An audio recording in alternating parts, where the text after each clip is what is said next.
This week's Parsha is Parshas Shemos, and we are Be'ezus Hashem holding at the third shir of Parshas Shemos, Perek Beis, Pasuk Chaf Gimel.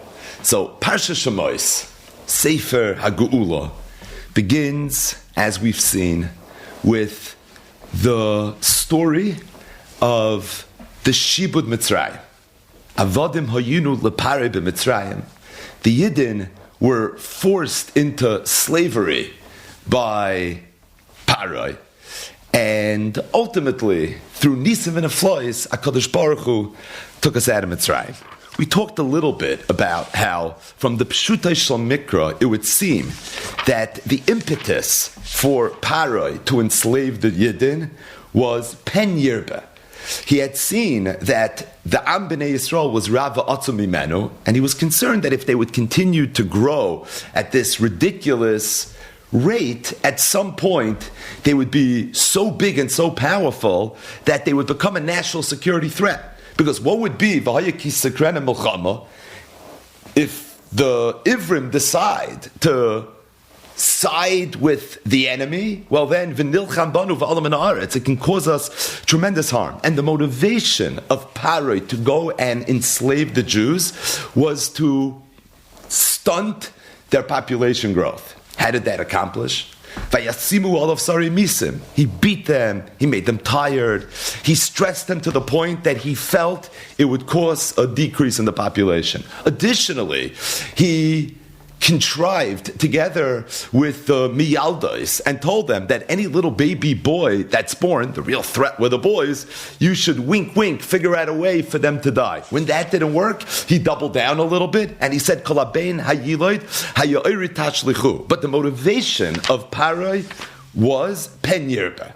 He was worried that the Yidden would continue to grow at this rate, and his goal was to try to stop that. We mentioned that the Ramban says that even the Gzeros that Parai made, which were clearly cruel and unusual, he did them in a cunning way. He did them in a way where it didn't even look like it was the official policy of the Egyptian government. In fact, the Ramban says that's the oimik in Hava Nischak Malay. That's the Chachma of Parai, that he was able to impose these Gzeros, and there were a lot of Jews that actually thought he was a friend of theirs, and that his policies were very much aligned with what it was that they wanted. And we went through the Ramban, chapter and verse, how the Ramban weaves through these psukim to try to bring out this point. But at the end of the day, after all these cheshbonis and all the pshutei shel mikra, it was genocide, it wasn't genocide. One thing is clear, and that is that the gzeros that were imposed upon the Yidden were really, really terrible. And it got to the point where it was very difficult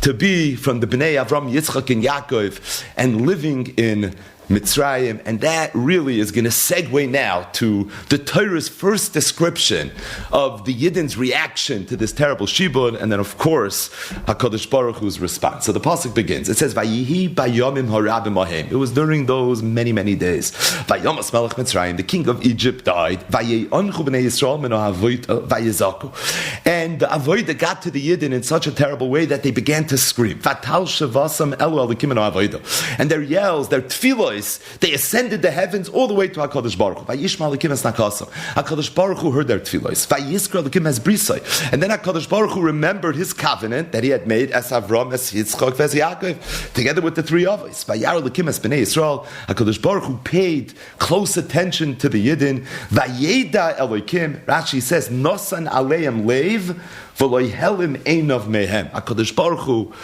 who always watches us, but at that point watched the Yidden in a very, very acute way. And this concludes the third aliyah here in Sefer Shemos. We're already holding Revi. So let's just talk a little bit about the three psukim that we just read together. Number one, Vayihi bayomim harabim ahen.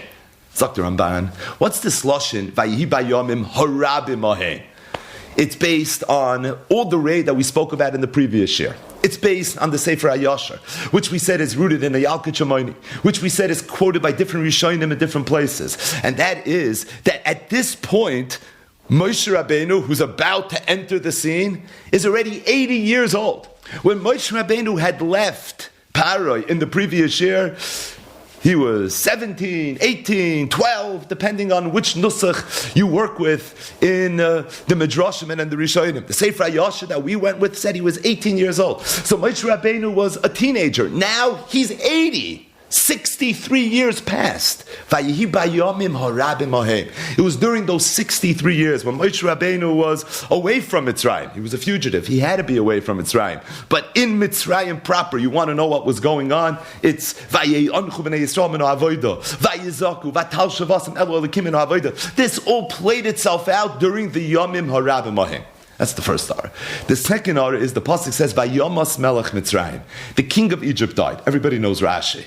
Rashi says the king of Egypt didn't really die, but rather nitztara. He became a Mitzrayim. In fact, Rashi adds, "Vayeshoichet tinoikos Yisrael." He would slaughter, he would shech the young Jewish children, v'roichetz bedamam, and he would bathe in their blood. And that's the segue, the connection. Vayomas Melech Mitzrayim, vayeanchu b'nei Yisrael. It's because of when he was sick and he was being shoichet tinoikos Yisrael v'roichetz bedamam. That created obviously another level of vayimaru es chayim, and that's the juxtaposition between these two ideas. But Rashi says vayomas Melech Mitzrayim means not that Paro died, but rather nitztara. What it means is that it became a Mitzrayim. Stating that, if you take a look at the Ramban, and if you take a look at Kamat, all the Rishonim, they learn not like Rashi, and they learn real Pshutei Shel Mikra, Vayamos Melech Mitzrayim, that Melech Mitzrayim died. In fact, the Ramban says a davar nifla. He says, why was it Vayamos Melech Mitzrayim, Vayeanchu b'nei Yisrael, Mino Avoda Vayezaku? It's because the Yidden were thinking in their minds, we have a situation over here, right? We're stuck. How are we going to ever get out of this mess? The only hope they had was maybe the next administration. Maybe there'll be a new cabinet, there'll be a new government with a new foreign policy, and maybe they're going to treat us a little bit better, which the Ramban says is very often the case. So they kept on hoping and waiting. Masayamus melechzeh, and then maybe the new king is going to see us more favorably. But you know what happened? Vayomas Melech Mitzrayim. And not only did the next king not come and make things better, but to the contrary, it actually got worse. And at that point, they realized they have no hope. And when they realized they had no hope, Vayezaku, they started to daven, because very often, that's how it works. When we still think we can make Karishtadlis, so we don't have to rely so much on HaKadosh Baruch Hu. But there's no atheist in a foxhole. When a person finds himself in a situation where he has nowhere to turn, that's very often where daily bitachon and the whole Michael Safdie avoida kicks in. And that's exactly what happened. When that king, who they were hoping maybe when he dies, that's going to bring with it a Yeshua, died, and nothing changed, fakert, it actually got worse, then all of a sudden Klal Yisrael realized that Ein lanu lihishayin ela alavinu shabashamayim, and that was the reaction vayizaku. That was the vatal shavasam elu elikim eno avoda, and vayishma elikim es nakasam. That's what ultimately triggered what's going to be now the beginning of the Geula. The third ha'ara that's worth mentioning, and again, this ha'ara we're going to mention, but we're going to punt. We're going to get back to this Be'ezer Hashem in one of the coming shiurim, and that is, if you look carefully at these psukim, you go through word by word, which is really the avoda, it seems like there were two things that triggered the Geula. Number one, Vatal shavasam elu elikim eno avoda, vayishma elikim es nakasam.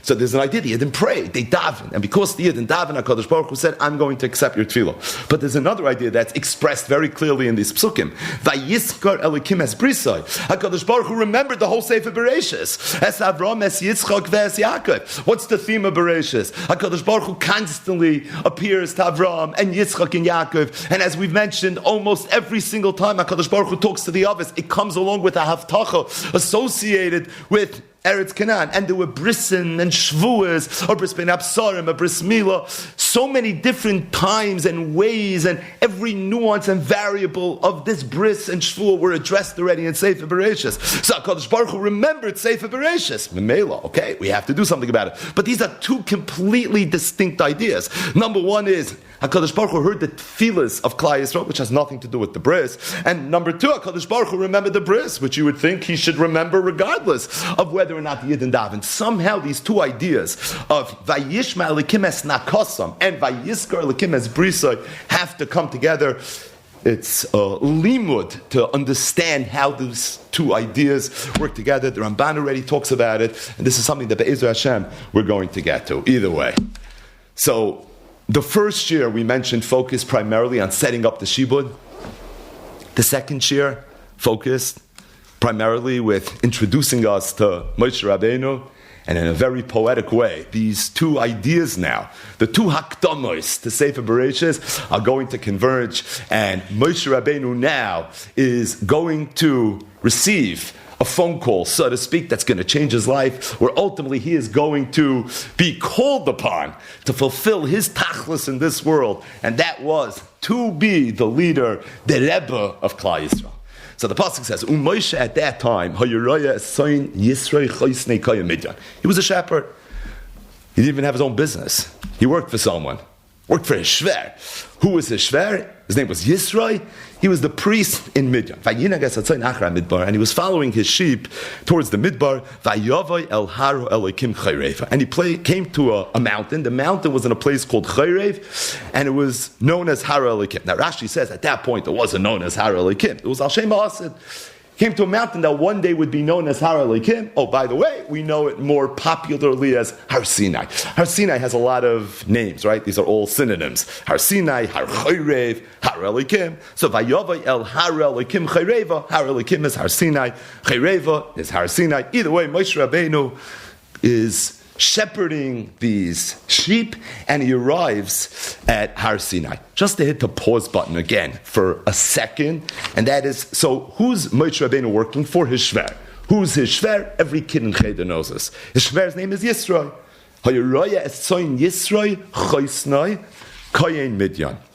It's interesting, when Yisroi was introduced to us for the first time, it's only a few psukim ago, this was in Perek Beis, so the pasuk says that the Bnei Midian were by the Be'er, and they meet this person, Moshe, and Moshe is very strong, and Vayoshion Vayashkes Soinam. So it says, Vatavoinu, they ran home, El Ru'uel Aviem, to their father Ru'uel. He said, why are you here so early? In Ishmitzri, you should invite him in, maybe he should be my son-in-law, right? So a few psukim ago, this same person, Yisro, had a different name. His name was Ru'uel. So was his name Ru'uel or was his name Yisroi? So everybody knows Rashi in the beginning of Parshas Yisroi. Rashi says, Shiva Shemos Nikruloi. Yisroi had 7 names. Ru'uel, Yeser, Yisroi, Choyvav, Chever, Keni, Aputiel. But Ashenegele in Yonenu, Yisroi has a name Ru'uel. He has a name Yisroi. These are different aliases. For whatever reason, sounds like he has 7 passports, not getting involved. But the bottom line is, that's why here, in succession, you find the name Ru'uel, and you also find the name Yisra. But what not everybody knows is that not everyone agrees with this Rashi. In fact, the Ramban, in Parshas Shemos, is chelek with Rashi.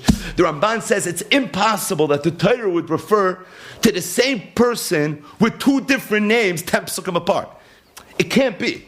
Says the Ramban, there's no way that Ru'uel of Perek Beis Pasuk Yud Ches is the same person as Yisroi in Perek Gimel Pasuk Aleph. Okay, so who's Yisroi and who's Ru'uel? Says the Ramban, Yisroi is who we think he is. He's the father of these 7 daughters. He's Moshe Rabbeinu Shver. Pasuk says in Mefurish. Ru'uel was Yisroi's father. In fact, the Ramban says, when the Pasuk says, Vatavoino el Ru'uel aviem, it doesn't mean Ru'uel their father, it means Ru'uel their Zayda, because there's an idea of B'nai Banim, Kruyim Banim. In fact, Rabban quotes a pasuk in Parshas Ba'aloischa that refers to Yisroi ben Ru'uel. So it's Kemat Mefurish, says the Ramban, what I'm saying, and that is that Ru'uel is not Yisroi. In fact, he's Yisroi's father. And then the Ramban says, it actually makes a lot of sense that they would have run to Ru'uel and not to Yisro. You know why? Because Yisro was the Koyim Midyan. He's a Koyim Midyan. Efir Tagroise Geschäft. You want to know where Yisro is in the middle of the day? He's not waiting for his daughters to come home with the sheep. He's out lecturing. I don't know what he's doing. He's being a galach. He's scamming people. That's what he's doing. So there's no way he's going to be sitting at home. They came to the Zayda Ru'uel. They grew up by the Zayda. He's the one that raised them. Now the Ramban says that when the pasuk says that's for sure referring to Yisro. Ru'uel doesn't have the license to give his granddaughter over to a man who's a nice kid. That's not something he has a right to do. That's something that only Yisro has the right to do. But the bottom line is, says the Ramban, that Ru'uel is not Yisro. Yisro is Moshe Shver, and Ru'uel that we just had a few psukim ago is really Yisro's father. So Ramban says, how many names did Yisro really have? So the Ramban says, at least in this pasuk, 3 names. Yeser, Yisro, and Chayvav. The Ramban says, why Yeser and Yisro? He says, that's not two passports. He said, because you find sometimes there's like the silent Vav, right? You have Eliyah and Eliyahu. He brings it by a lot of the Melachim, a lot of the famous people in Tanakh sometimes have that Vav and sometimes don't have that Vav. So Yeser and Yisro says the Ramban is really one name. It's not two names, and as a result, he says the fact that it would be called Yeser and Yisro, learn a little bit of Tanakh, and you're going to find this discrepancy all over the place. He says Chayvav was a special name that Yisro got when he became a ger. He says every ger gets a name, right? Usually Avram, but every ger tzedek or ben Avram gets a name, and in this case he also got a name, and his name was Chayvav Miloshin Chiba. His Chiba towards Hakadosh Baruch Hu. But the bottom line is in Pshutei Shal Mikra, when the pasuk said Vatavoina El Reuel Avian, according to Rashi, Reuel Avian was their father Reuel. According to the Ramban, Reuel really was their Zayder Reuel. Either way, so Moshe Rabbeinu is working for his shver. Vayinagas Hatzayin Achra Midbar, and he stumbles upon a mountain, but it's not only a mountain. It's not just any ordinary mountain. It's a mountain that one day will be known as Hara Elokim. And the pasuk says that when he came to the mountain, Vayera Malach Hashem Elo Belabas Ish Mitei Chasneh. There was a malach that appeared to him in a flam fire. Belabas, Rashi says, is Miloshin Shalheves. So in a flam fire from within the sneh. Vayar. Moshe Rabbeinu looked at the sneh, this thorn bush. He saw the sneh was engulfed in flames, but it wasn't being consumed. It was just sitting there. So Moshe said, Asura nava era. Let me get a little bit closer. I want to see what's going on here. I mean, scientifically, that's an incredible chiddush. It's an anomaly. What's going on over here? When HaKadosh Baruch Hu saw that Moshe Rabbeinu had started going a little bit closer, and he was coming to take a closer look of what was going on. So HaKadosh Baruch Hu called out to him from the sneh, Vayomer Moshe, Moshe, and said, Moshe, Moshe, Vayomer Hineni, and Moshe Rabbeinu responded, Hineni, Vayomer. And HaKadosh Baruch Hu told Moshe, Al tikrav haloim, don't take another step further. He drew a line in the sand, literally. Sha'al na'alecha mi'al raglecha, take your shoes off. Because the place that you're standing is Admas Kodesh, and we know that the Kohanim in the Beis HaMikdash, Kachim, they had to take their shoes off. Any Admas Kodesh, you're supposed to take your shoes off. The bottom line is, he said, take your shoes off. HaKadosh Baruch Hu told Moshe, Anochi Elikei Avicha, I am the God of your father. Elikei Avram, Elikei Yitzchak, Elikei Yaakov. Vayaska Moshe Panav, and Moshe was hiding his face, Ki Yorei Mehabet Elo Elikim, because he was afraid to take a look at HaKadosh Baruch Hu. So HaKadosh Baruch Hu reveals himself to Moshe Rabbeinu. And the way he reveals himself is B'toich hasneh, from the midst of this thorn bush. What does he tell him? Anochi Elikei Avicha, Elikei Avram, Elikei Yitzchak, Ve'Elikei Yaakov. Now, the pasuk interrupts what HaKadosh Baruch Hu is saying by saying, Vayaste Moshe es panav ki yar mehabet elo elikim, and we're going to follow the lead of the pasuk. We're also going to interrupt for 1 second. We're going to hit the pause button. Just a few ha'aras. Number one, the pasuk begins, Vayera malach Hashem elo belabas eish mitay chasneh. A malach appeared to Moshe Rabbeinu b'toich hasneh. So Moshe Rabbeinu says, wow, I want to take a closer look. Asura nava eres, amara gadol hazeh. So Moshe Rabbeinu goes a little bit closer, and the pasuk says, Vayikra Elov Elokim b'toich hasneh. HaKadosh Baruch Hu called out to Moshe Rabbeinu. Freaked Even Ezra. Was it a malach, or was it HaKadosh Baruch Hu? Vayera malach Hashem Elov b'labas eish b'toich hasneh sounds like this famous turning point in world history happened via a malach. But then the pasuk says, Vayikra Elav Elokim mitoich hasneh.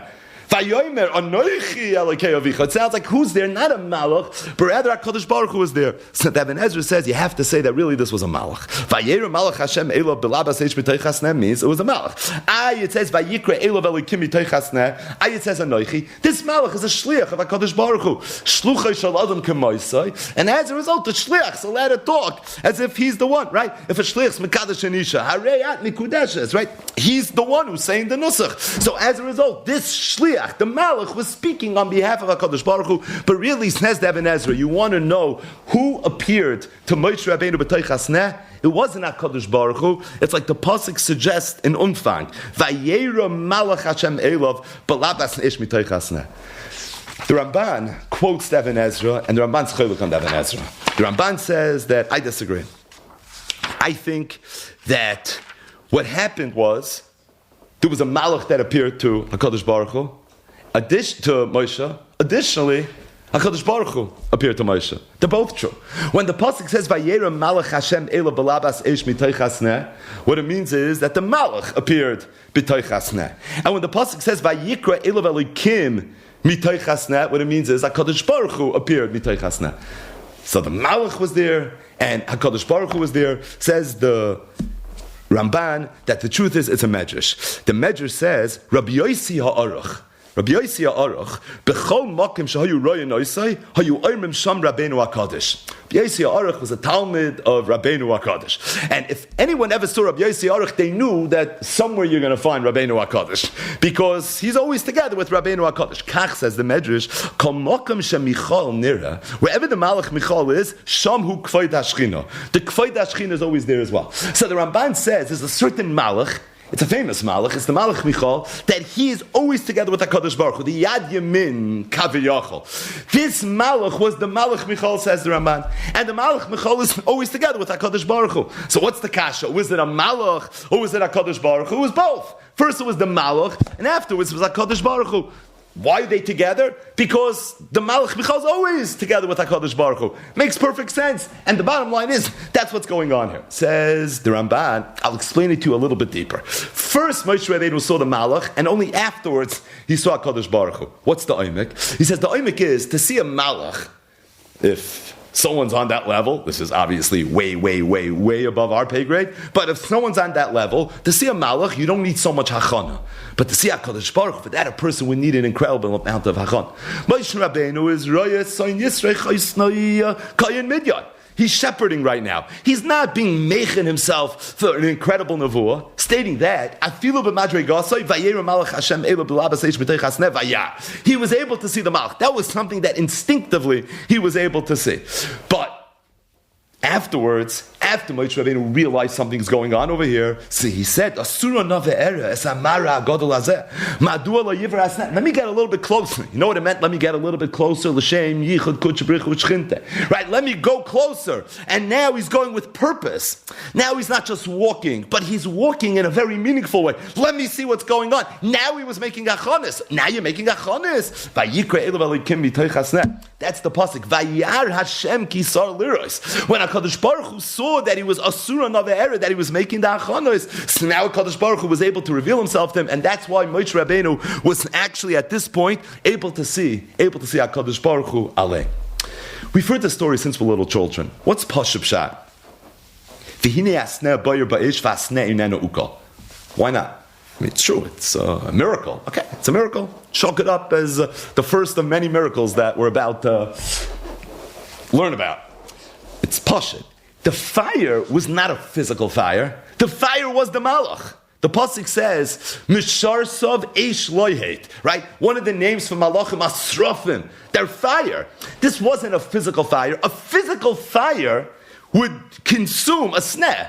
This is a metaphysical fire. When we say fire, again, we're using these terms to try to explain something that really we have no proper asaga in. The reason the fire was not consuming the sneh is because it wasn't a regular fire.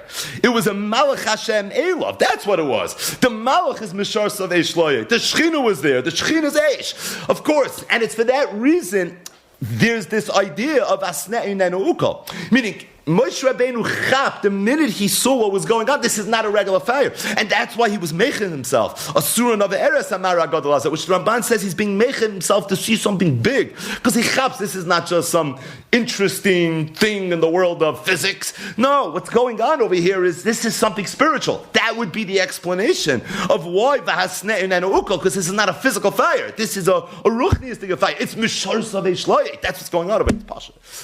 Number 3. Vayomer, HaKadosh Baruch Hu comes to Moshe and he says, "Anochi Elikei Avicha, Elikei Avram, Elikei Yitzchak, Elikei Yaakov." I just think it's kedai. Again, we're being introduced now, reintroduced to Moshe Rabbeinu. So HaKadosh Baruch Hu tells Moshe, "I am the God of your father, Elikei Avram, Elikei Yitzchak, Elikei Yaakov." Just to visualize this a little bit better, how many generations removed is Moshe Rabbeinu from Avram, Yitzchak, and Yaakov? So Moshe Rabbeinu's father is Amram. Amram's father was Kahas. Kahas's father was Levi. Levi's father was Yaakov. So Yaakov Avinu was Moshe Rabbeinu's great-grandfather. Not bad, right? It's great-grandfather. Great-grandfather. It's not so far removed, which would make Yitzchak his great-great-grandfather, and Avram Avinu is his great-great-great-grandfather. But the truth is, that's only from his paternal side. From his maternal side, Moshe Rabbeinu's mother was Yocheved. Yocheved is Bas Levi, like the pasuk says, which means that from his maternal side, Levi is his grandfather, which makes Yaakov his great-grandfather. I was off by one on the paternal side, but you get the point. So on his paternal side, it's Moshe ben Amram ben Kahas ben Yaakov. On his maternal side, ben Levi ben Yaakov. On his maternal side, we'll get this right. Okay, it's Moshe ben Amram ben Kahas ben Levi ben Yaakov. So he's 5 generations from Yaakov. On his maternal side, it's Moshe ben Yocheved, Bas, right, not Ben, Bas Levi ben Yaakov. He's 4 generations from Yaakov. So he's not that far removed, Moshe Rabbeinu, from the Avos HaKadoshim. Moshe Rabbeinu was not an Av. I don't think that's going to be a future raid like Yosef was. Moshe Rabbeinu was very much Rabbeinu, but at the same time, he's not that far removed from the Avos HaKadoshim. Either way, second part of what Kadosh Baruch Hu tells Moshe. So again, first things first, HaKadosh Baruch Hu just introduces himself. Anoichi Elikei Avicha, Elikei Avram, Elikei Yitzchak, Elikei Yaakov. The pasuk interrupted, so we followed the lead. We also interrupted. Okay, now Kadosh Baruch Hu continues to talk, and now Kadosh Baruch Hu is going to tell Moshe the reason that he's revealing himself to him. HaKadosh Baruch Hu said, I've seen all the pain and all the suffering that my nation is going through in Egypt. And I've heard their cries that the people that are torturing them are eliciting from them. And I know and I understand with depth all the tsaras, all the pain that they're going through. The Rishonim have 2 pshatim, how to understand the Ered. I'm going to speak out one of the pshatim of the Ramban. Ered means I have now descended. The reason I'm here, the reason there's some physical manifestation of me now is because I've come down. I've come down for a reason. The reason is, it's not just to introduce myself to you. You're an important part of this. But the reason I'm here is, I'm going to spend some time here. And to bring them up from that land. The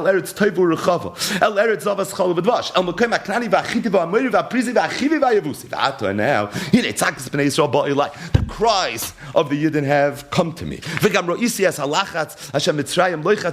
And again, I've seen all the torture that the Mitzrayim are imposing upon the Yidden.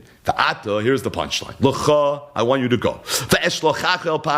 And I'm going to send you to Paray. You're going to be my shliach. I want you to be the one that's going to take my nation out of Mitzrayim. So now Moshe Rabbeinu gets his turn to talk. And Moshe Rabbeinu gives one of the most famous responses of all time. He said, who am I to go to Paray? And I should be the one that's going to take the Yidden and the Mitzrayim. Vayomer HaKadosh Baruch Hu responded. He told him, Ki eya imach. No, I'm going to be with you. And this is the sign that I sent you. When the Yidden are going to leave Mitzrayim, when you're going to take the Yidden out of Mitzrayim, right? When you're going to take the Yidden out of Mitzrayim, they're going to come back to this mountain. It's going to come full circle. It's not a coincidence that HaKadosh Baruch Hu is revealing himself by Har Sinai, and it's not just because Har Sinai is a holy place. This is the punchline. The makom of where it's going to play out is the makom of the Nevuah. It's going to happen right here. So Moshe Rabbeinu continues, and he tells HaKadosh Baruch Hu, I'm going to show up to the Jews. I'm going to tell them, the God of your Zaydas, of Avram, Yitzchak, and Yaakov, sent me to you. This is the first question they're going to ask me. What's his name? What should I tell them? So HaKadosh Baruch Hu tell Moshe, you know what you should answer? Eke asher eke. And then afterwards, HaKadosh Baruch Hu said, this is what you should tell the Bnei Yisrael. Eke shlochani aleichem. Rashi says, just to interrupt for 1 second, that when Moshe asked HaKadosh Baruch Hu, what should I say your name is? He said, Eke Asher Eke. And the significance of Eke Asher Eke is tell them, Eke, I'm the one that's with them now in this tzara, and I'm going to be the one that's with them in future tzaras. And HaKadosh Baruch Hu tells Moshe, why would I talk about future tzaras? Daya tzara b'shaita, right? Why would I talk about another tzara? So HaKadosh Baruch Hu said, you're right. Don't say Eke Asher Eke. Only say Eke. We'll get back to this. And then HaKadosh Baruch Hu continued to tell Moshe, this is what you should tell the Yidden. Hashem Elikei Aviseichem, Elikei Avram, Elikei Yitzchak, Elikei Yaakov, Shlachani Aleichem, send me to you.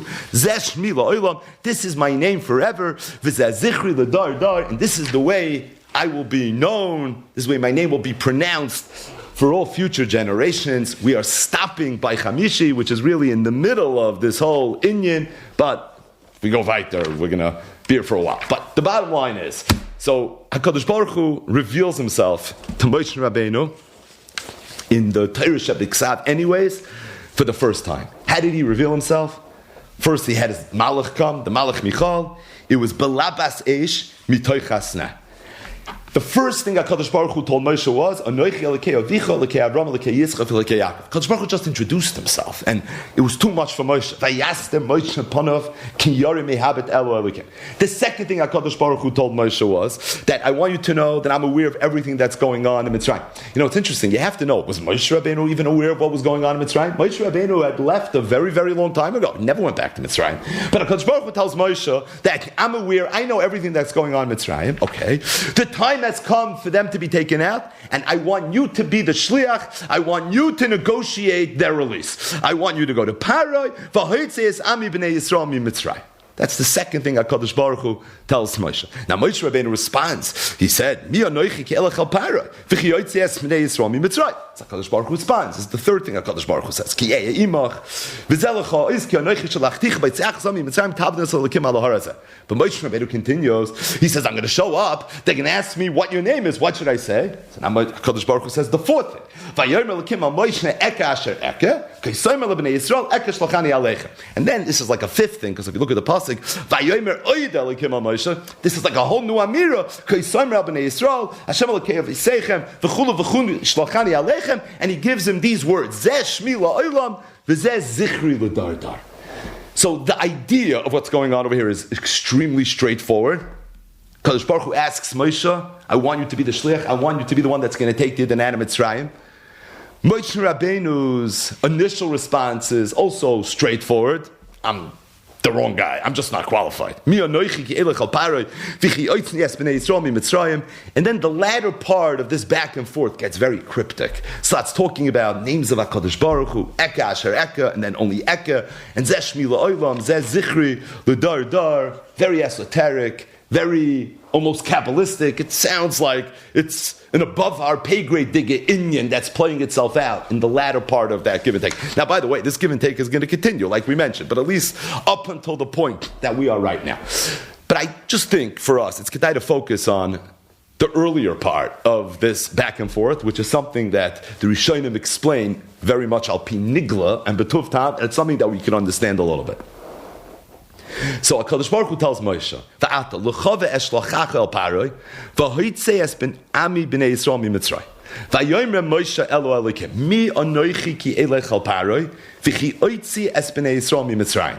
V'yomer, eke ki eya imach, v'zelecha ois ki anoichi shalachticha, b'itziach es ami Mitzrayim, tabdun es elikim al harazeh. So Moshe Rabbeinu said two things. Mi anoichi ki elech al paroi, v'chi oitzi es b'nei Yisrael mi Mitzrayim. And HaKadosh Baruch Hu responded with two things. Ki eya imach, right? V'zelecha ois ki anoichi shalachticha, b'itziach es ami Mitzrayim, tabdan es elikim al harazeh. But what Moshe Rabbeinu's two questions were, and what HaKadosh Baruch Hu's two responses were, that's a big mevuch in the Rishonim.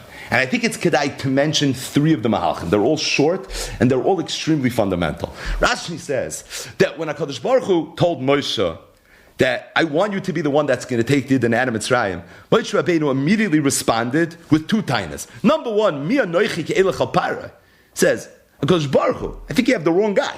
It's a mistaken identity. Me? I'm the one that should go ahead and broker this deal. If you look at Rashi says, Ma ani choshev l'daber malachim. I'm not someone that's worthy to speak to kings. Now, the truth is, Kana ben Shoyal. Moshe Rabbeinu grew up in the house of Paro. It's not like he's a stranger to being in a palace. And didn't we say Moshe Rabbeinu was the king of Ethiopia for 40 years? But that's what Rashi says. Maybe it was the humility of Moshe. But either way, Moshe Rabbeinu said, I'm not someone that's worthy. That was his first taina. His second argument was, that I don't understand what the Jews have even done to be worthy of being able to go out of Mitzrayim. Because as far as I know, they've intermingled God's find into Egyptian culture. And really, what schus do they have to be able to leave? Now, this taina would make you think that Moshe Rabbeinu is aware of what's going on in Mitzrayim. At the very least, he's aware of the fact that his brethren are not behaving properly. Right? But the point is, those were the two arguments that Moshe Rabbeinu made. Number one, mi anoichi, and number two, focus on v'chiyotzias b'nei Yisrael. What schus does b'nei Yisrael have to be able to go to Mitzrayim? So Rashi says, and on that he shiva al rishon v'al achron achron. HaKadosh Baruch Hu answered him first on his first question, and then he answered him on his second question. The first question was, Mi anoichi ki elech al paroi v'ayomer ki eya imach. I'll be with you. I'll be with you. You have nothing to worry about. And by the way, just take a look at what's going on. You see me, I'm with you. You see I'm here. So you have nothing to worry about. I will be with you. So it doesn't matter whether you have the credentials or you don't have the credentials. That would be an issue if you're representing yourself. But I'm going to be with you. And if I'm with you, you have nothing to fear. Second, what schus they didn't have to leave Mitzrayim? Davar gadol yeshli aloy tzazu. Right now, they don't have a schus. That at some point in the future, they're going to be mekabel the Torah on this mountain. And you're right, I'm not taking them out because of a schus that they have now. This is not ba'asher husham. It's based on a schus that they'll have at some point in the future. So according to Rashi, the first question, the second question, what schus did the Yidden have? The answer is nothing. The Rashbam, in language that only the Rashbam can use and express, he begins his explanation of these psukim with the following introduction. He says, any person that wants to really understand the pshutei shel mikra of these psukim, he should pay attention to my commentary. Because the ones that came before me, very sharp, right? But this is what the Rashbam says. He says, if you want to understand the Oimek Pshutei Shel Mikra, listen to what I'm about to tell you. So the Rashbam says exactly what Rashi said. Were two independent questions. The first question was, he's questioning HaKadosh Baruch Hu. I don't have the credentials. And for that, like Rashi says, this is not something you have to worry about because I'm going to be with you anyways. And being that I'm going to be with you anyways, so it's for that reason, you're not flying solo. I'm with you. What was the second argument? He was saying very simple. He says, who am I to even stand in the presence of Para? I walk into Para, I just knock on the door and say, I want to have an audience with the king. Why? I want to bring him a gift. I don't know. I want to meet him, something very important. They're going to throw me out of my head. Right? I'm never going to make it close to the Oval Office. You're telling me to have a conversation with the king of Parai. You want me to tell him, oh, by the way, how about freeing a couple of 100,000 prisoners, which will probably cause your GDP to go down by a significant number. It might crush your economy. And, do something that's very much against. Other than that, it's a decent idea. There's no chance this is ever going to happen. So what were the two tainas? Both from Moshe's perspective. Mi anoichi ki elech. Emphasis on elech. I can't even walk in, let alone v'chi oisnias b'nei Yisrael mi Mitzrayim. Zok Rashbach. HaKadosh Baruch Hu answered him, al rishon v'al achrein achrein. Vayomer, your question is, mi anoichi ki elech al paroi. Again, ki eya imach. I'm going to be with you. V'zalcha is ki anoich shalachticha. You can go, because if I'm going to be with you, it's going to be fine. What's the taina? How in the world do you expect me to make an argument from Paroi and tell him, I think you should let the Jews go? The answer is, you're not asking him to let the Jews go. You know what you're telling him? I'm going to take them out, and they're going to come to this mountain, they're going to worship God a little bit, and then they're going to come back home. The truth is, we didn't finish the psukim, because again, we can't just do everything in one day. But ultimately, when HaKadosh Baruch Hu is going to finalize the shlichus to Moshe Rabbeinu, what's HaKadosh Baruch Hu going to tell Moshe? He's going to say, Va'amarta me'elav. At that point, it's you and Aharon, right? Or in Ziknei Yisrael. I want you to tell Paroi, Elikeyo ivrim nikra aleinu, va'ato nelchana derech shloishes yamim b'midbar, v'nizbechal Hashem Elokeinu. We're going to go to this mountain. It's Har Elikim. It's a very holy mountain. And we're going to come back home. In fact, the Rashbam says, and this we know, every single time Moshe Rabbeinu spoke to Paroi and he said, "Let my people go," he didn't say free them. It's a terrible misnomer. What did he always say? Let's go, we'll make a yontif, we'll bring karbanis, 3 days, whatever it is, and then we're going to come back. So Rashbam says that's what HaKadosh Baruch Hu was telling Moshe. Your ask is not v'chi oitzias b'nei Yisrael mi Mitzrayim forever. The ask is b'itziachas ami Mitzrayim. Tavdanas l'elikim al harazeh. B'itziachas ami Mitzrayim is not the schus. B'itziachas ami Mitzrayim is the ask. The two questions were, how could I even stand in front of Paroi, let alone expect him to let the Jews go out? The answer is, ki eya imach, and you're misunderstanding the ask. The ask is not ask him to send the Yidden out. It's just, B'itziachas ami Mitzrayim, tavdas alikim al haras. The third pshat is the Ramban. And the Ramban says, a davar nifla, mamish. And again, it flows so well from everything that we've been talking about up until this point. The Ramban says, when Moshe Rabbeinu said, he was asking two questions. And when HaKadosh Baruch Hu responded and he said, HaKadosh Baruch Hu was giving two responses. And it was al Rishon, Val Achron. What were the two questions? So the first question the Ramban learns exactly the way Rashi learns, and exactly the way the Rashbam learns. Says, who am I to be able to go to Paroi? I'm someone that's worthy of doing something like that. I'm not a person that's on that level. In the words of the Rashbam, in the Ramban, Ani shvala noshim, royet tzoyin. Wrong guy. I'm not someone that can go ahead and do it. What was the second point? V'chiyotzias b'nei Yisrael mi Mitzrayim. Moshe Rabbeinu told HaKadosh Baruch Hu, he said that I have another problem. You know my other problem is? My problem is, even if I get Paroi to agree to send the Jews out, how in the world am I going to get the Yidden to agree to follow me into the land of Canaan? What did HaKadosh Baruch Hu tell Moshe? Number one. Number two, you have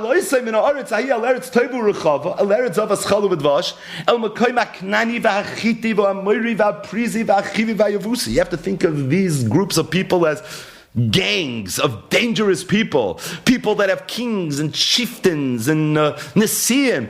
These are not people that are about to welcome the Jews anytime soon. There's two parts of the shlichus. Take the Jews out of Mitzrayim, A, and B, bring them into Eretz Canaan. The two questions of Moshe Rabbeinu are these two components of this equation. Pari is never going to let them. And then Moshe Rabbeinu says, Pari is going to let me go out. But you think the Jews are going to agree to leave Egypt? To go where? To go to Canaan? They're never going to agree to that. They're going to want to stay in Egypt.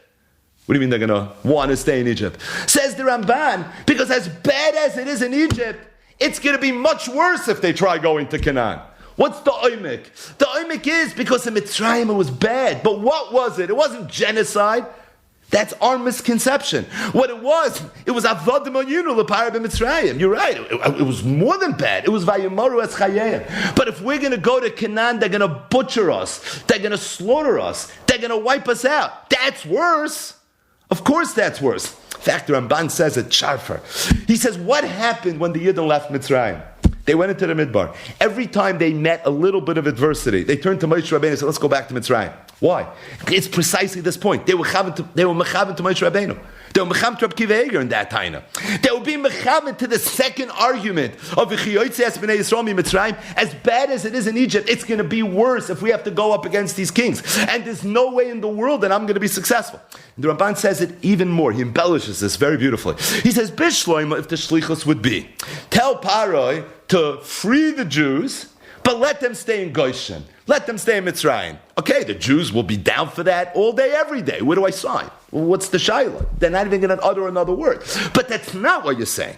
You're saying take them out of Mitzrayim and bring them into Eretz Canaan. I think going into Eretz Canaan, we're risking genocide. That's not what we're dealing with right now. Avodim Ayunu L'Parah B'Mitzrayim is terrible, but it's going to be worse if we're dead. And as a result, I don't think Paro is going to listen, and the second argument is, even if Paro listens, will the Yidden agree to leave Egypt? To be free and stay in Egypt, of course, but to be free and leave Egypt, not. What was the Kadosh Baruch Hu's response? Kadosh Baruch Hu said, as it relates to the first taina, Al Rishon, I'm going to be with you. Trust me, everything's going to go well with Paro. What's your second problem? The Yidden are never going to agree to follow you. But when the Yidden leave Mitzrayim, we're going to stand at Har Sinai. And when the Yidden come to Har Sinai, I'm going to reveal myself to you in a way that the Yidden are going to see that everything that you're saying is emes, and that you're the real Shaliach of HaKadosh Baruch Hu. The Giluyim that are going to take place at Har Sinai are going to be so powerful that after Har Sinai, they're going to have a whole different perspective of you. It could be up until Har Sinai, there'll be a Munah Sheyesh By Doife, to quote L'Shoinei Azov Shal Rambam in Perek Ches Hilchos Yisrael Atayra. But when the Yidden came to Har Sinai, the Rambam says their whole Amunah changed. Everything shifted, and that's what HaKadosh Baruch Hu is hinting to Moshe Rabbeinu, right, says the Ramban. And at that point, you're not going to have to worry. So just to make a recap, Moshe Rabbeinu said two things. The first thing, the Al Rishon of the two things, Rashi, his Eino Kol Rashbam, his Baal Pluk to the Ramban, everyone agrees.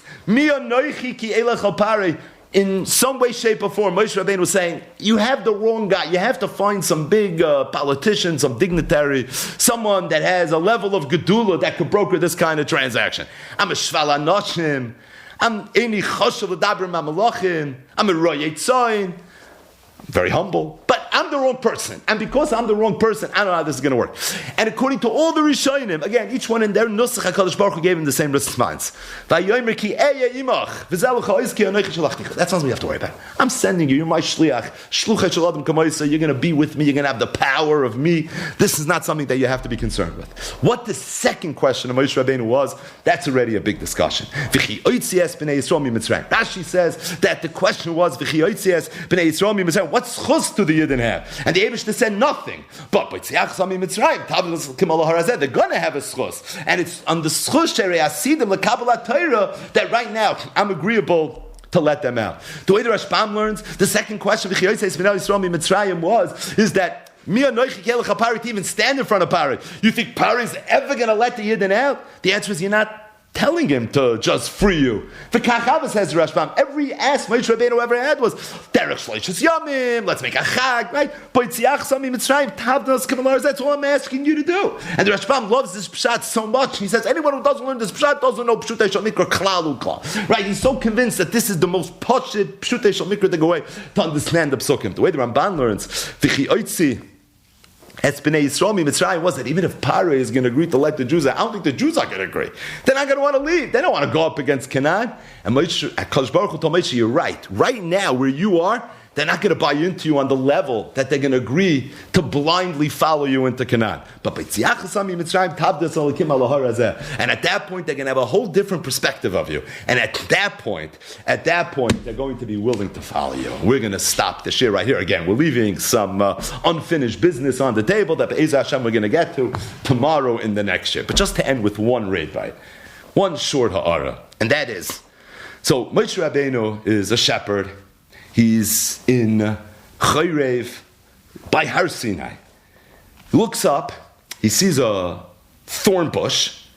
There's a flam fire inside the thorn bush, and miraculously, Hasne Einenu Ukal. Moshe Rabbeinu realized something's going on over here. Vayomer Moshe Asura Nava Era. Let me get a little bit closer. I want to see this Mara Hagadol Hazeh. Madua lo Yiver Hasne. Vayar Hashem kisar l'reis. When HaKadosh Baruch Hu saw that Moshe Rabbeinu was getting closer, Vayikra Elav Elikim Mitoich HaSneh, HaKadosh Baruch Hu calls out to Moshe Rabbeinu from the sneh. Vayomer, and he said, Moshe, Moshe, Vayomer Hineni, and Moshe Rabbeinu responded, Hineni. Vayomer. first words out of HaKadosh Baruch Hu's mouth. Al tikrav haloim. Don't come closer. Shal nalecha me'al raglecha ki amokim ashata oimed olav admas koydeshu. You cannot take any step closer. You can't come so close, right? Don't come so close. Then HaKadosh Baruch Hu introduces himself. Anochi l'kei avicha, l'kei Avram, l'kei Yitzchak, l'kei Yaakov. And when Moshe Rabbeinu started hearing HaKadosh Baruch Hu talk, vayaster Moshe panav. Moshe Rabbeinu hid his face, ki yareh mehabet elo alikim, because he was simply afraid to look at HaKadosh Baruch Hu. The Ramban has a 2-line comment on this pasuk.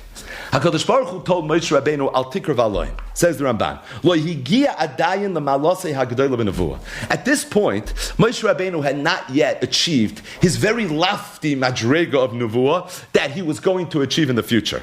Ki bahar Sinai, because by Har Sinai, nigash el ha'arafah, asher shamu alikim.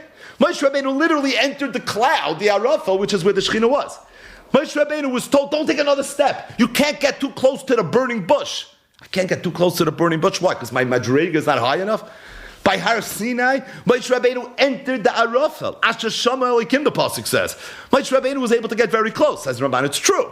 Moshe Rabbeinu later was going to be able to get very close, but not yet, because he didn't reach that very, very lofty level yet. The Chain says the Ramban, Inyan Hastaras upon him. You see it also from the fact that Moshe Rabbeinu was Vayaster Moshe Panov. Ki Yore Mehabit Elo Elikim. That's a chiddush. You see, Shadayin loy Allah. He didn't yet achieve the level that it says regarding Moshe Rabbeinu, Usmunas Hashem Yabit. That Moshe Rabbeinu was literally able to look at the Tmuna of HaKadosh Baruch Hu.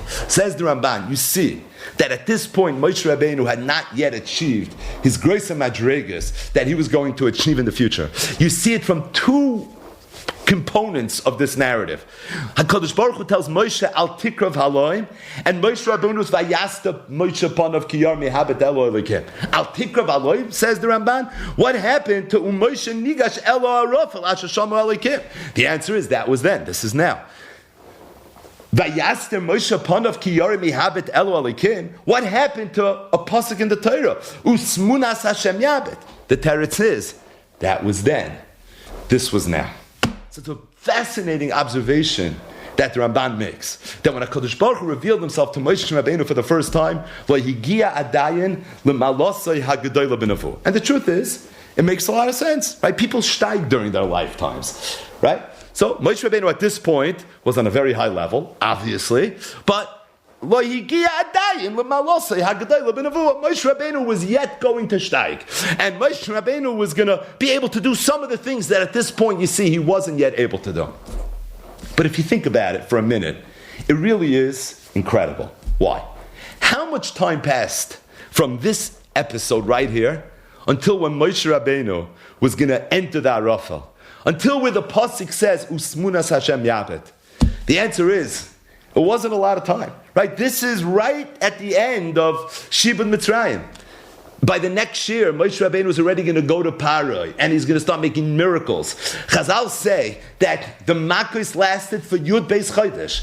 After 1 year, the Yidden already left Mitzrayim. And 49 days later, they stood at the foot of Har Sinai. Moshe Nigash El Arafel Asher Shamu Elikim. That means there was Sach HaKol 1 year and change from when this story happened until when Moshe Rabbeinu was going to reach those incredible madregas. Moshe Rabbeinu in a year went from being lo higia adaylam alosei hagadola b'nevuah to all of a sudden Moshe nigash elo arafel asher shama elikim to a madrega of utmunas Hashem yabed. That's a chiddush. To steig avada. We were put on this world to steig. Avada, everyone steigs, but to steig in such an incredible exponential way in such a short period of time, that seems to be something that's almost miraculous. How do you understand this incredible leap of madrega from Moshe Rabbeinu being to the madregas that he was going to achieve? So the truth is, we've spoken about this over the years in the Raid Bites many times. But I think in light of the Chumash here, and in light of the Ran that we spoke about in the previous year, I think this Torah takes on a new meaning, it takes on a new nusach. We mentioned the Ran. The Ran says that how could the Torah say, like, Kom Navi Oid Bi Yisrael K'Moshe? How could the Torah say that there's never going to be a Navi that's on the level of Moshe Rabbeinu? Every single person has free will. Every person person has Bechira, what's going to be if somebody uses his free will, he uses his Bechira to come to a Madrega where he's on the level of Moshe Rabbeinu? What, HaKadosh Baruch Hu is going to stop him? HaKadosh Baruch Hu is going to get in his way? Of course HaKadosh Baruch Hu would never do that. So how is it possible that the Torah could be made for like Kam Navi Oid Bi Yisrael Kamosha? Says the Ramban, says the Ra. Ubezeh HaPasik, Hoidiyon, Shenevuas Moshe Olav HaShalom Umadregasa Hu Lamayla Me'ateva. The oimik of understanding this pasuk is by realizing that Moshe Rabbeinu's Madregas HaNevuah was Lamayla Me'ateva. Einenu efshari sheyasigenu ha'adam k'fi minhag ha'tevi. It's not a level that a person could achieve al pi derech ha'teva. Shim ha'yokein hey cham avaloi kam navi oid b'Yisrael kamosha v'Hashem yisparach lo yimna toiv mi ba'ilov l'bilti yasig ha'adam ha'mayla shni lo yefsharas aval inyan ha'pasuk hu lo yidia ki inyan Moshe ha'ya mikatanisim v'naflois v'yotza migeder ha'inyanim ha'tivim. I'm skipping a little bit. V'zehu shayidiyanu ha'kasav. This is what the Torah is coming to say. Ki zeh davar nisi chidshay Hashem yisbarach v'hiskivoi b'koichoi ki yeser ha'nefloi shechidesh l'kiyam ha'Torah. And here's the punchline for this rabbi. Ki hu ha'achreichi shebekula. And this miracle, like all the miracles that HaKadosh Baruch Hu performed, was needed. It was a hechrach. Kidei shelo yuchal shum navi mechazev lehispaer shehu yinavi davar hepech divrei Moshe. HaKadosh Baruch Hu needed that the navi that was going to introduce Torah to Klal Yisrael was going to be a navi that's on a madrega that no navi would ever be able to be on. Because otherwise, what would prevent another navi from coming, right, the kachava throughout the generations, and saying that I had a dream, HaKadosh Baruch Hu revealed himself to me and he told me this and he told me that. The answer is, you're going Keneg in Nevuas Moshe, you're not on the level of Moshe Rabbeinu, because the Torah is made, because Moshe Rabbeinu is a miracle. Moshe Rabbeinu is a Chiddush Ha'olam, and that's this Inyan of Moshe Rabbeinu needing to be on such an incredible Madrega, so that Moshe Rabbeinu's Nevuah would be ironclad, it would be rock solid beyond reproach, so that the Torah would now be beyond reproach. But here's the point. The point is, Moshe Rabbeinu's Madregas HaNevuah was a miraculous Madregas HaNevuah. And you know why Moshe Rabbeinu was given that miraculous Madregas HaNevuah? It was given to him l'kiyum HaTorah. Because otherwise, if Moshe Rabbeinu was not on that level, then the Torah is not going to be as rock solid. It's going to be a cheson in our emunah. And that's why Moshe Rabbeinu has to be on the Madrega that he's in. When HaKadosh Baruch Hu revealed himself to Moshe Rabbeinu for the first time, Moshe Rabbeinu was very chashuv. That's why he was the one that got the call, and not me and you. We understand Moshe Rabbeinu was an incredible madrega, but Moshe Rabbeinu at that point did not have to be from the nisim and the neflois that HaKadosh Baruch Hu put into the world. He didn't have to be that chiddush yet. It wasn't essence. There were signs of it, nismal abayis kulayar, but he didn't have to be on that madrega yet. Mechatesi, he should even be on that madrega yet. He had all the potential in the world, but why? Moshe Rabbeinu was a shepherd to work for Yisrael. You have to be on this madrega. What happened in that year and change? HaKadosh Baruch Hu told Moshe, I want you to be the Shaliach. And after a lot of back and forth, as we're going to see in the next year, Moshe Rabbeinu finally acquiesced. He agreed. He said, I'm going to do it. I'm going to be the Shaliach. The minute Moshe Rabbeinu became the Shaliach, and the minute Moshe Rabbeinu was the one that was going to represent the Yid and to take them out of Mitzrayim, now the story of Moshe Rabbeinu is going to change. Now Moshe Rabbeinu has to be that Navi. He has to be that Shaliach that's beyond reproach. Now Moshe Rabbeinu has to go to the level of Nisim, V'neflois, and Chiddush Ha'olam, like Duran says, because now he has that mission that requires him to be on the level of like Kam Navi Oid Yisrael Kamosha. So Moshe Rabbeinu, as a gift, was all of a sudden given in a moment. Moshe Nigash Ela Rafal Asher Shomer Elikim Utmunas Hashem Yabit. What's going on? It was just a year ago where Al Tikrav Haloim. It was a year ago with Vayasta Moshe is upon him. He was afraid to look. What changed from a year ago to now? You know what changed from a year ago to now? A year ago, Moshe Rabbeinu was just a very chashav Navi, a very, very chashav Navi. But Moshe Rabbeinu was not the shliach. He was not the manig. Moshe Rabbeinu didn't have to have those incredible madregas. He wasn't a nes. He wasn't a pella. He wasn't a chiddush. He was a great Navi, someone who who had reached great madrigas. We're going to see in the next year, Aaron also did. Miriam was in Aviyah. His father Amram was a big deal, right? So he came from a very chashuva families, right? We all planted before. 4 generations, 5 generations from Yaakov. So Moshe Rabbeinu had reached a very, very high level. But at the same time, he wasn't that chiddush. And as a result, his madrega was a madrega of Atikra V'Aloim. His madrega was a madrega of Utmunas, a madrega of Ayoreh. He was afraid, Mehabit Elo Elikim. Once he took upon himself the shlichos, he said, I do, then all of a sudden everything changed. The truth is, it's a Mefurish Gemara. The Gemara says, in Masechtas Brachas, Daf Lamed Beis Amud Aleph, Moshe Rabbeinu goes up to Shemayim to get the luchos, and HaKadosh Baruch Hu tells Moshe, Moshe, Leich Reid. Right, we like that word. Leich Reid. Why? Ki shiches amcha, my leich reid. So the Gemara, Rabbi Lazar said, Kadosh Baruch Hu Moshe. Kadosh Baruch Hu told Moshe, reid mi gedulascha. I want you to go down from your gedula. Klum nasati lecha gedula ela b'shvil Yisrael. All the gedula that I gave you for Klal Yisrael. Va'achshav Yisrael chatu. Now Klal Yisrael sinned. Atol amali. I don't need you anymore. Vehein heid advarim. Moshe Rabbeinu's gedula came because of Klal Yisrael. Moshe Rabbeinu's gedula was right away. Hashem revealed himself to Moshe. But the teretz is Moshe Rabbeinu's madrega was a madrega of Atikra V'Aloim. It was a madrega of Ayasta Moshe's Panav. But then HaKadosh Baruch Hu gave him a gift. The gift was the gedula that he gave him. This gedula of now all of a sudden Moshe nigash ala araf ala Hashem elikim utmunas Hashem yabed. That gedula. Moshe Rabbeinu wasn't going to go to nothing. He was going to go back to Atikra V'Aloim. He was going to go back to Ayasta Moshe's Panav. That extra gedula he got only b'shvil Yisrael, and being that extra gedula he got only b'shvil Yisrael, it's for that reason HaKadosh Baruch Hu told him leich reid. Well, guess what? In the event that there's no Klal Yisrael because they sinned with the Chet HaEgel, so klum nasati lecha gedula ela b'shvil Yisrael. Ta'achshav atol amali. I have no need for this gedula anymore. What do I need this miracle for? There was a need to split the sea. We split the sea. There's a need to have a Moshe. We'll have a Moshe. If there's no need to have a Moshe, it's not something that's going to be necessary anymore. I saw in the Oitrus Chasam Sofer on Shemos, and by the way, there is Oitrus Chasam Sofer from Rabbi Shaliach on Shemos Va'ei Rabbi and B'Shalach. But I saw in the Oitrus Chasam Sofer on Shemos. So Rav Shaliach brings from different Talmidei and Nechtei Chasam Sofer that the Chasam Sofer used to say, I'll read it in one nusach. This comes from the Shari Chaim. Shamati mipiv shal Adoni Mori v'Rabbi Ramosha Sofer Zechreinu Levracha Sicha na ma'od. The Mayi Pola, the Chasam Sofer said, Shemosh Rabbeinu had Yogadol Hanaviyim Umadua Neflois Gedulasai.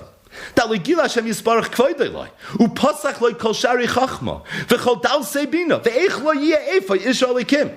The Chasam Sofer used to say in another nusach, and this comes from the Chutam Shulish, one of the Eneklach, the Chasam Sofer said, Rogol hoya b'fiskeni Chasam Sofer zatzal sichas chula neimer. This was something that was margala b'pumei shal Chasam Sofer. He says, what's the big deal of Moshe Rabbeinu? Moshe Rabbeinu, what's the big deal? If the Eibishter would come to you, and he would be megala to you all the secrets of the world, and he would show you what he showed Moshe Rabbeinu, you'd also be on that madrega. So why do we make such a big deal? He was given the greatest gift of all time. So what, you're impressed because he got a gift? Somebody works on himself. That's impressive. Big deal. What's the great Sazach? Av Sned the Chasam Sofer. Hachideshu lama diber HaKadosh Baruch Hu davke Moshe. And why was it that it was heroloi chiber gedoyla v'yisera? V'loi asa ken gami manu. The Eibishter never did it with us. Mizen naskil odas. It's from there we can understand the greatness of Moshe Rabbeinu. Ki lulei Moshe hayukara b'midoysa ubitzit koysa me'atzmai ozloi haya hamufcha b'Yisrael. Said the Chasam Sofer was margala b'pumei that when you want to bring out the groiskeit from Moshe Rabbeinu, don't bring it out by saying, wow, you know what Moshe Rabbeinu was able to do. That's easy. Once you get that gift from HaKadosh Baruch Hu, you want to bring out the groiskeit of Moshe Rabbeinu, bring out the fact that from all the people in the world that HaKadosh Baruch Hu could have chose to give this gift to, the person that he chose was Moshe Rabbeinu. We make this mistake a lot, right? Wow, look at what this person... The godless is not sometimes in what the person is physically doing. It's in what he did to get to the place that he's physically doing. But the bottom line is the groiskeit said the Chasam Sofer from Moshe Rabbeinu is not the madrega that Moshe Rabbeinu achieved. The groiskeit of Moshe Rabbeinu is the fact that Moshe Rabbeinu was chosen. The madregas he achieved, klum nasati l'cha gedula ela b'shvil Yisrael. He was about to lose it in a second. That was a gift that he had simply because it was a tool that he needed to be able to accomplish his mission. You know, I always thought there's a tremendous chizik from this this Torah. And that is, very often people feel, they have this calling in life, or they don't, or they're not sure. Who am I? Me? I'm going to do it? You have the wrong guy. I'm a Shval Anoshim. I'm a Royat Soin. I'm someone that's going to be Medabrim Malachim. Look at me. I can't even go past this line in the sand. Look at me. I can't even look at you. I'm so scared to look. Right? And it's a real, authentic, rational hergish very, very often.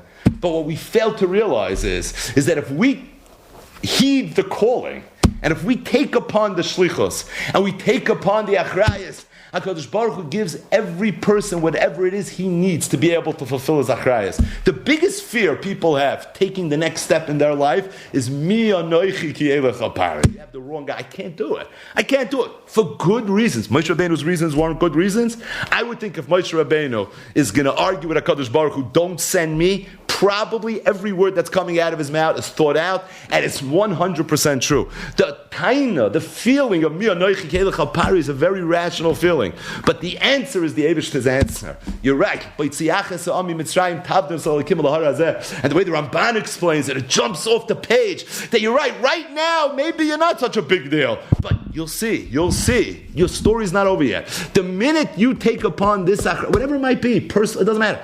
The minute you take on this achrayas, I promise you, I will give you the kelim. I'm going to give you the tools that you need to be able to fulfill what you need to fulfill. I think this is the oimik of the Chassam Sofer. There's not a lot to learn from the Madrega Moshe Rabbeinu. What are you going to learn? It's Pashtisu, the Moshe B'chal Dar V'Dar. These are all things that are above our pay grade.